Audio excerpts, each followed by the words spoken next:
Hello, hello, hello. So, we're back again. So, hatching tayo. And yung line type. So, ano to? So, yung hatching. So, pwede siya sa circle. Ay, ganun.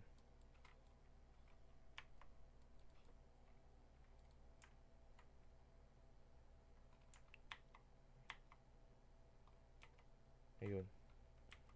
So, pwede siya mag-circle. Yun natin, 10. Ay, masyado malaki. Yun natin, mga 4. Ayun yung rectangle, mga 4 and 5. Stretch na lang natin.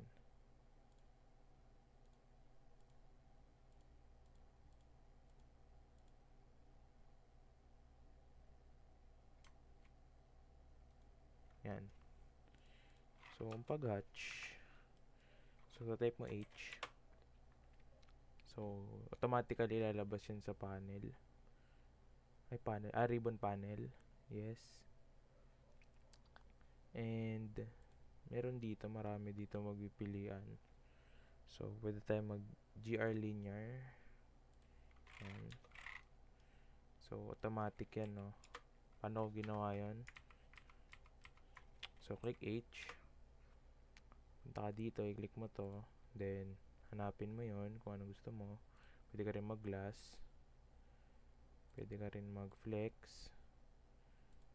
Pwede ka rin mag-ito, yung may kulay.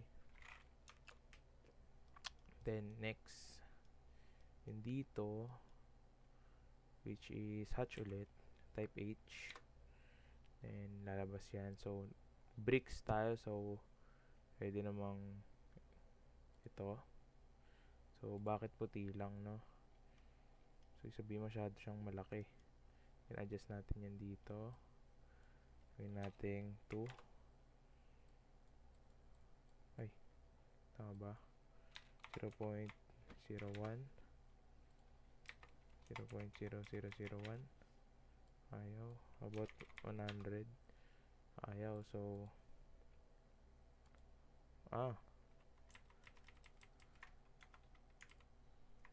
mali pala. So, try natin tong AR. Ayaw. Ito. Wait.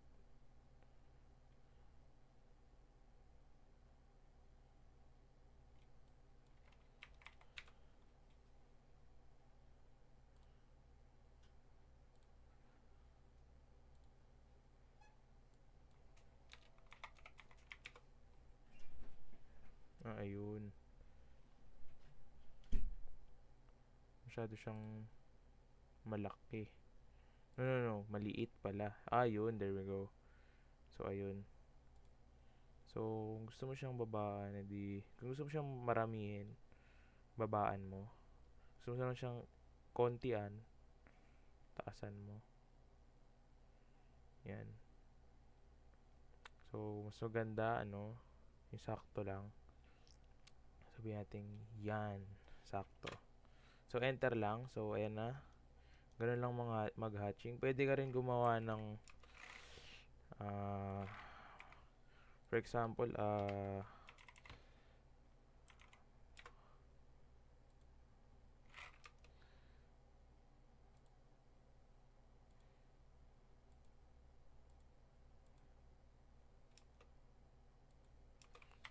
sabihin natin, PSP line tayo. Sabihin mong gumawa ka ng kahit ganyan na itsura. Pwede ka pa rin hatch yan since enclosed siya. Yan. Kapag hindi naman siya enclosed, sabihin natin gumawa ka ng line na ganyan. Kasi hindi mo naman siya in-enclose. Kapag nag-hatch ka, click mo yan, automatically sasabihin, close boundary cannot be determined. Ayan, papakita sa'yo kung ano hindi determined.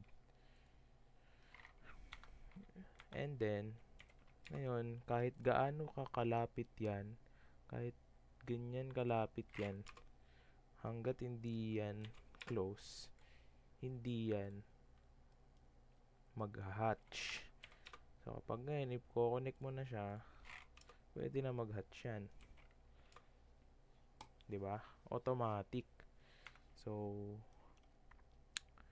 di man to need. So, delete na natin. And then, yung sa line type, no? Since sa 2012, wala namang line type na naman nakalagay dito. So, try natin gamitin with commands lang. So, dito, may kita natin na normal line lang siya.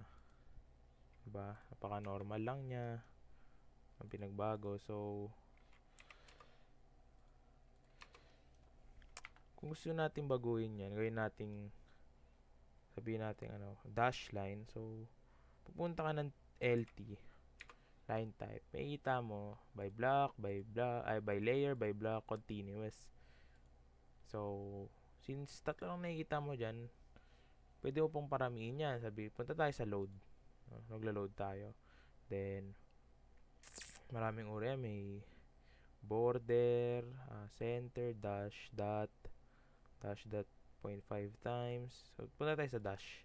Kunin natin yan. Okay lang natin. Then, lalabasin dyan. So, kahit lumabas yun doon, hindi pa rin ito magpapalit. Bakit? Kasi kailangan mo pa yan i-properties, which is MO. Or, kung gusto naman ng mas mabilis, control 1. So, try natin. Kunyari ito, control 1. There.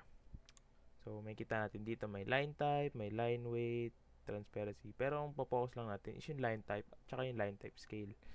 So, line type, dash. So, mapapansin, wala. Ano nangyari? So, 0.01. Ayun. So, nagkaroon siya ng ganyan. So, 0.005. Mas dumami. 0.1 and mas lumaki yung space and yung line. So, dito naman try natin kumuha ng